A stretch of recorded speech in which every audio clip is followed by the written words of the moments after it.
వాళ్ళని ఏ విధంగా రూపుమాపుతూ ఉన్నారో, ఏ విధంగా వాటిని భూస్థాపితం చేస్తూ ఉన్నారో, ఏ విధంగా తగలబెడుతున్నారో ఇవాళ ప్రపంచం మొత్తం చూసింది, మీడియా చూసింది. ఇవాళ ప్రపంచం మొత్తం కూడా రాష్ట్రంలో ఉన్నటువంటి ప్రజలందరూ కూడా ప్రశ్నిస్తూ ఉన్నారు. ఈ రాష్ట్ర ప్రభుత్వాన్ని, రాష్ట్ర డీజీపీని, అదేవిధంగా సిఐడి డిపార్ట్మెంట్ని, అదేవిధంగా సిట్ కార్యాలయాన్ని, వీళ్ళందరినీ కూడా, సిట్ అధికారులందరినీ కూడా ప్రశ్నిస్తూ ఉంటే, ఇందాకనే కొద్దిసేపటి క్రితం ఒక రిజైండర్, ఒక వివరణ విడుదల చేశారు. ఇది ఎంత హాస్యాస్పదంగా ఉందంటే, government of Andhra Pradesh economic offences wing, crime investigation department వాళ్ళు ఇచ్చినటువంటి వివరణ.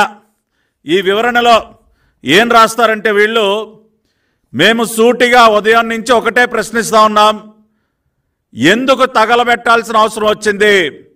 హెరిటేజ్ సంస్థకి చెందినటువంటి కొన్ని డాక్యుమెంట్లు కానీ, లేదంటే మీరు తప్పుడు కేసులు పెట్టి ఏదైతే కొన్ని దొంగ పత్రాలు సృష్టించారో, ఫేక్ డాక్యుమెంట్స్ సృష్టించారో, గత 5 సంవత్సరాలుగా రాష్ట్రం మొత్తం చూస్తోంది. తెలుగుదేశం పార్టీ నాయకులపైన, సాక్షాత్తు మా పార్టీ జాతీయ అధ్యక్షులు నారా చంద్రబాబు నాయుడు గారి పైన, నారా లోకేష్ గారి పైన, మా రాష్ట్ర పార్టీ అధ్యక్షులు అచ్చెన్నాయుడు గారి పైన, మా పార్టీకి చెందినటువంటి సీనియర్ నాయకులు, మాజీ మంత్రి దేవినేని ఉమామహేశ్వరరావు కానివ్వండి, కొల్లు రవీంద్ర గారు కానివ్వండి, ధూళిపాల నరేంద్ర గారు కానివ్వండి, ఇట్లా అనేక మంది పైన తప్పుడు కేసులు పెట్టి ఏ విధంగా జైలు పాలు చేశారో ప్రపంచం మొత్తం చూసింది. ఆ రకంగా తప్పుడు కేసులు కట్టడానికి, తప్పుడు కేసులు పెట్టడానికి చాలా రకాలైనటువంటి ఫేక్ డాక్యుమెంట్స్ను కూడా సృష్టించింది ఫేక్ ప్రభుత్వం.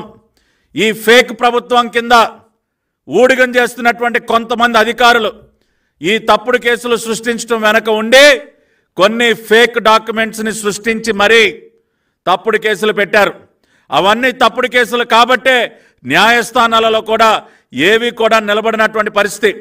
రేపు ఖచ్చితంగా ప్రస్తుతం ఉన్నటువంటి ప్రభుత్వం దిగిపోతుంది కాబట్టి, ప్రజల చేతిలో ఘోరమైనటువంటి ఓటమి పాలు కాబోతుంది కాబట్టి, రేపు